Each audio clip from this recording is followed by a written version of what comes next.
Hi, hope you're well today. I wanted to chat about detoxing from grind culture and specifically around art, the role that art and creativity plays within our work-life freedom journey, as I like to call it.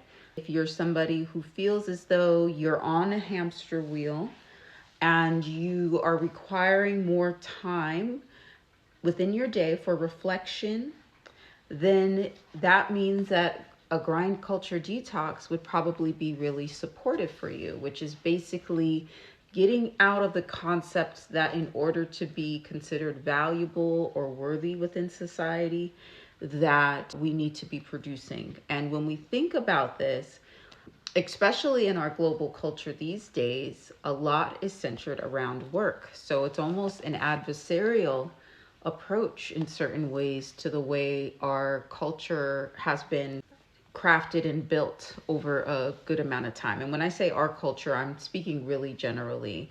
More, I guess you would say Western culture, but to be honest, there is a globalization, right, that's happening too. So there's a culture of work that surpasses any one country.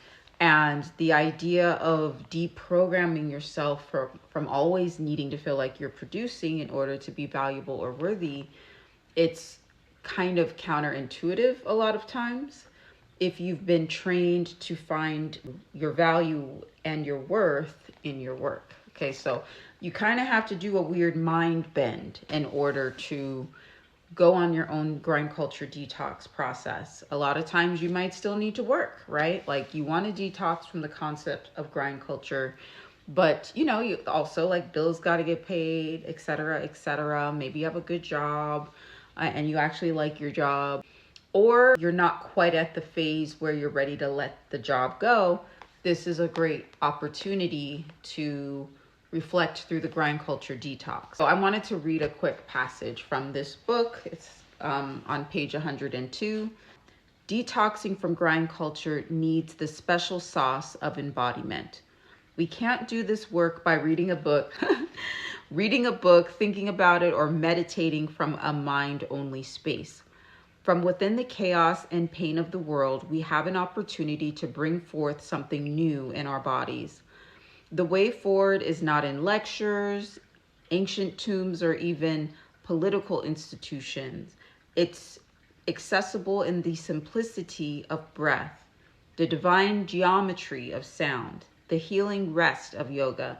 If these things aren't yet in your regular toolkit, I encourage you to try them, although not in a worrying, thinking, or feeling like you're not good enough kind of way. If you are ready to do some of these things, what can you do to expand and deepen your somatic practices? So I know a lot of folks who are tuned into this platform probably already have their mindful practice that they do.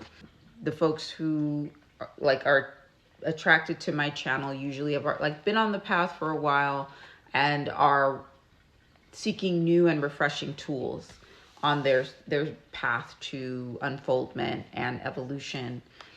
And returning back to source too. I think, talking more about source, there's so much stuff that can just get sprayed around within our reality, so many distractions, but like remembering our connection to source and truly knowing what that is, and then maintaining that connection is a big thing in itself. If you're going to maintain your own wellness practice, if you're going to detox from grind culture, it does mean seeing life outside of the grind, seeing that there maybe is a deeper life's purpose for you, or maybe not even a purpose. Maybe you are desiring to do something different with your life, and that's completely okay. And this particular book supports you with that process. And there's lots of practices in it too. So I put down lots of practices in this book. Some of them are a little outdated, like some of the energetic practices, but they're good starts. It's a good start. Just kind of thinking about like what time are you carving out for yourself to just have like free flow? Okay, do you feel constantly rigid within your schedule? Do you feel as though you don't have enough time to breathe or just contemplate your navel? Like, this stuff is important, and so much of the time we see this as being a luxury. It's like, oh well, if I didn't have to work, if I didn't have to do this, then I could do that. And a lot of that is a limiting belief that you have that is affirming that. I can attest that when it's time for you to do something, your innermost self is going to orchestrate. I'm not even going to call it the universe. It's really you. You are the connection to source. So, there's a version of you that's orchestrating a lot of things to happen to ensure that you stay on that path if you so choose. That's one thing that I've learned, almost to the point now where I feel as though a lot of times I'm going through a struggle.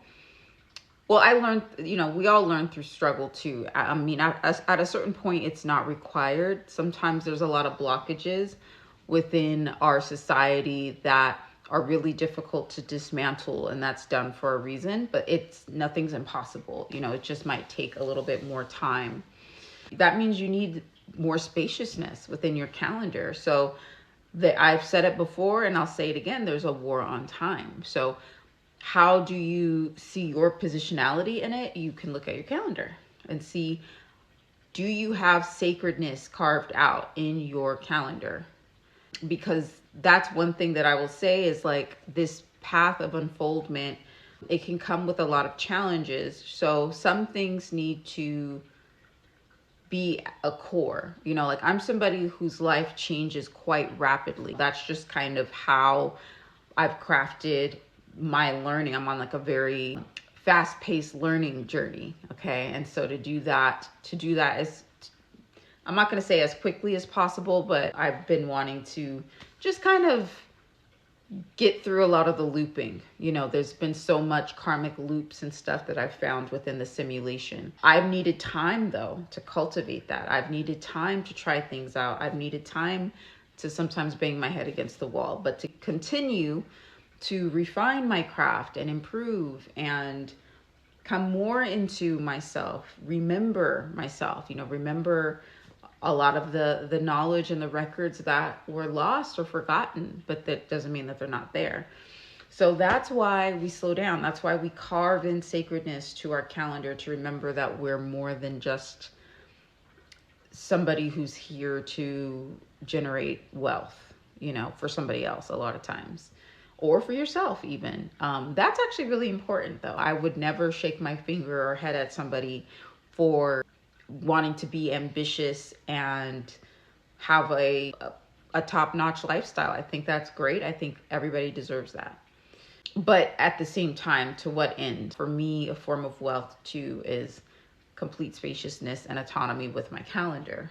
And so there are ways that I've shaped my business plan to accommodate for that. But that's what's worked for me. So I think another thing around this path is finding out what works for you, creating your own toolkit of tools that will support you on days when you don't have as much energy or you're not feeling as motivated. You can go to those thriving tools to uplift yourself and to shift your frequency if you need to. So if you want to learn more, you can check out the Grind Culture Detox book or book a work-life freedom reading with me on Ko-Fi. You can check out the link below. Sending you lots of love, joy, and peace. Mwah. Until we meet again. Bye.